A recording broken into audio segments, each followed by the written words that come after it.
ولما كانت الحلقة 70 بعد 105 وفيها الليلة التالية، اتخذ شهريار الملك مجلس الليلة الماضية، وأقبلت شهرزاد في نفس الميعاد، فسلمت عليه وجلست إليه، ثم جعلت تقص عليه ما وقع وتصل من الحديث ما انقطع.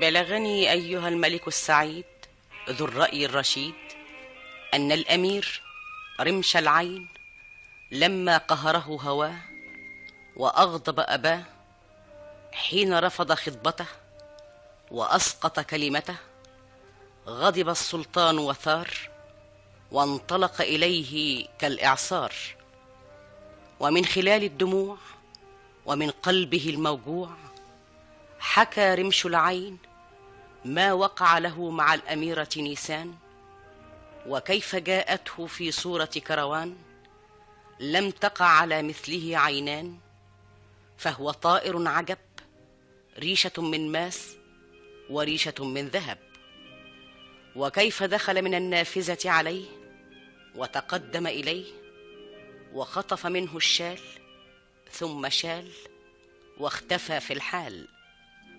عندئذ أظلمت الدنيا في عين السلطان، وتأكد أن الأمير عيان وأن به مسا من الجان. وكان الأمير قد انقطع لأحزانه ودموعه وأشجانه، وبرحت به الآلام وامتنع عن الطعام، فأشار الطبيب بركات باستدعاء أصحاب الروايات والحكايات لإدخال السرور على نفس الأمير، فذلك هو دواء ولا دواء سواه. ولكن الأمير ضاق بثرثرة الرواه وضاقت في عينه الحياة، إلى أن كان يوم من ذات الأيام وقد دخلت عليه عجوز حطام تتعثر في 100 عام، وحاول الأمير أن يطردها من حضرته، ولكنها فاجأته بحكايته وأشارت إلى ذلك الكروان، فبدا عليه الاهتمام وأمر بإخلاء المكان. ثم قرب العجوز إليه وجعلت تروي له وتقص عليه، وهو مقبل عليها في فضول يستمع إليها في لهفة وذهول، وهي تقول: حاجة تحير، قالوا اللي يعيش يا ما يشوف، قلت اللي يمشي يشوف أكتر. الوقت اتأخر والدنيا بقت ليل والليل ويل، والطريق بيننا وبين المدينة سكة مش مأمونة. لو كنت لوحدي ما كنتش خرجت من البلد دي، لكن معايا عنزرات ما اقدرش اتأخر بيها، واقول ايه لامها وابوها وزمانهم قلقانين عليها. قول خدتها من ايدها ومشينا، والليل ساب الستاير علينا. يمكن كنت اتصور انه يطلع لي وحش من الوحوش، ولا يطلع علينا بعض اللصوص، لكن جمل وشايل حيلة وفوق الكروان كروان له العجب، سبحان من وهب، ريشة ألماس وريشة دهب. وبعدين أنا بقيت هتهبل، إزاي يمشي لوحده الجمل وفوق الحلال، وإزاي الحلال تنزل لوحدها تتغسل وتطلع تاني فوق دار الجمل. تقولي إزاي ده حصل أو ده اللي حصل. فضلت قاعدة وسط الغاب مستخبية أنا والبنية. عنزرات أنا مش مصدقة عينيا. ما تخافيش يا بنتي، لا حد حاسس بيكي ولا حد شوف يا أمي العجوز، الجمل بيمد ايده والكروان ركب فوقه زي ما يكون بيسوقه، أهو بدأ يغنيله والجمل بدأ يمشي. أنا مش مصدقة نفسي. تعالي ما نمشي وراهم ونتبعهم ونشوف ايه حكايتهم. ما تخلينا بعيد عنهم، احنا مالنا ومالهم. انت خايفة؟ ما انتش شايفة؟ مش هيحسوا بينا، الليل ساب ستايره علينا والظلام مغطينا. تعالي احسن يشوفونا. صوت الكروان وشكله كمان. وبعدين؟ ولا بعدين ولا قبلين، هنفضل كده ماشيين. بس ما اشوف الجمل ده رايح فين وجاي منين.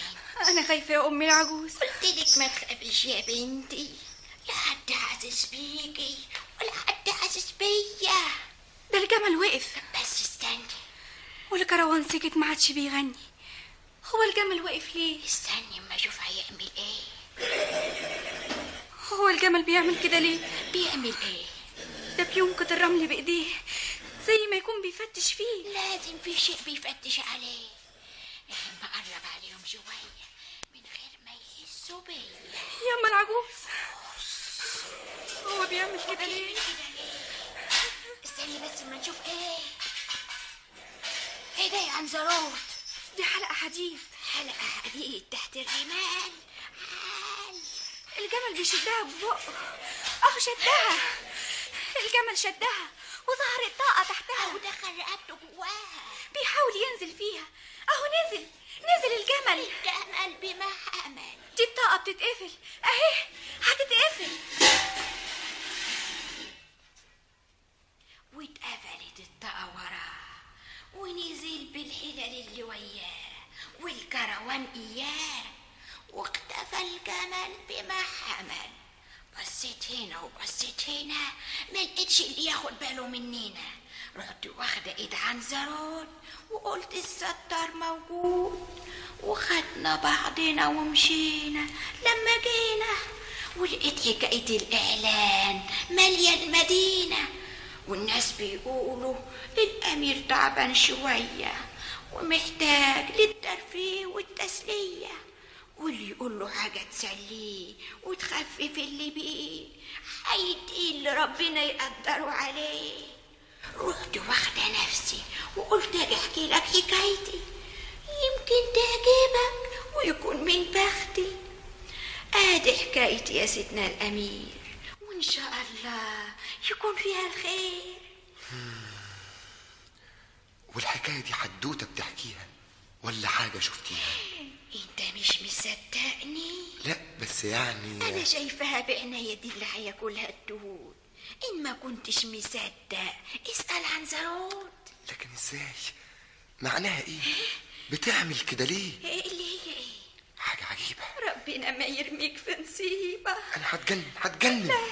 لا يا مولاي ما تتجننش، انا والله ما اقصدش. اعمل ايه؟ ما تعملش، انا قايمه. لا استني يا ام العجوز، استني. معلش يا ابني سامحني. سؤال واحد، انت عارفه المكان اللي قابلت الجمل فيه؟ امال ايه؟ عارفاه؟ ده انا دايسه وحافظاه. يعني تقدري توديني؟ من عيني. طب ازاي تقابليني؟ لما يخش الليل علينا هتلاقيني واقفه استناك على باب المدينه. الليله دي؟ الليله دي. طيب اتفضلي يا ام العجوز. ايه ده؟ سرة بحالها. ولما نتقابل بالليل هديك التاني. يديك الخير والعافية. اوعي تنسي الميعاد. انا هخرج من عندك على هناك عشان اما تيجي بالسلامة تلاقيني بستناك. طيب حاجة تانية كمان. ايوه. ما تقوليش لأي إنسان مهما كان بعد الأمير ما عطاني ورضاني كان ينقطع لساني. قال على لساني ولا تنساني أهياني.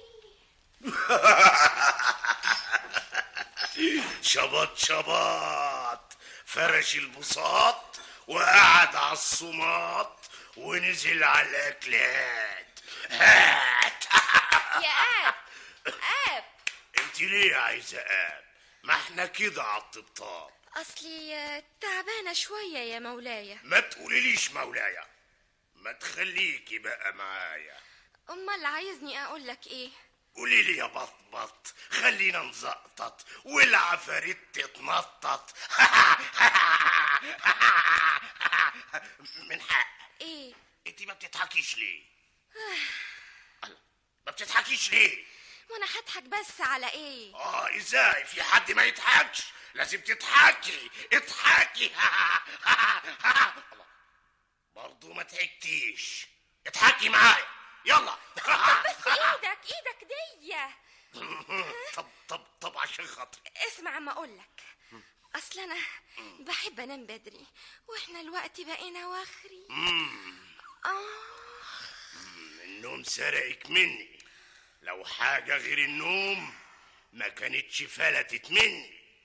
ده انا شباط ابن كانون، ده انا اخرب الدنيا وهد الكون. ليه بس؟ لا بقولك يعني لو حد سرقك مني وانا يخلصني لو ما كانش النوم واخدني. ولا تزعلي نفسك، بكرة من الفجر هكون عندك.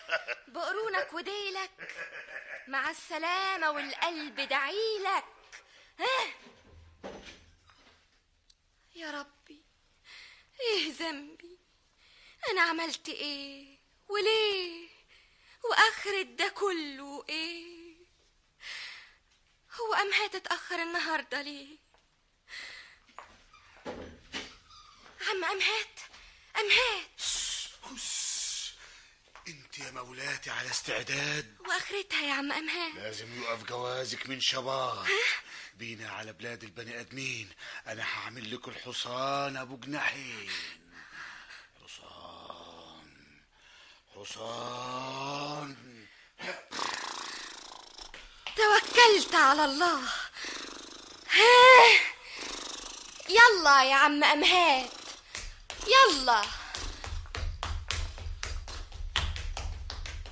فوق يا عم امهات، فوق كمان، فوق كمان.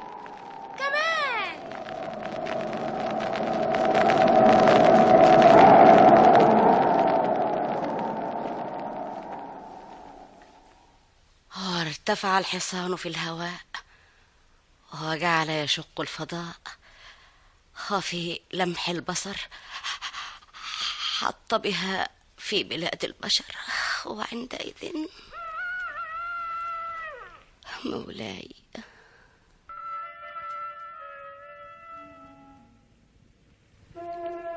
وهنا أدرك شهرزاد الصباح فسكتت عن الكلام المباح. وبهذا تنتهي الحلقة 70 بعد 105 من ليالي ألف ليلة. يكتبها طاهر أبو فاشا ويخرجها محمد محمود شعبان.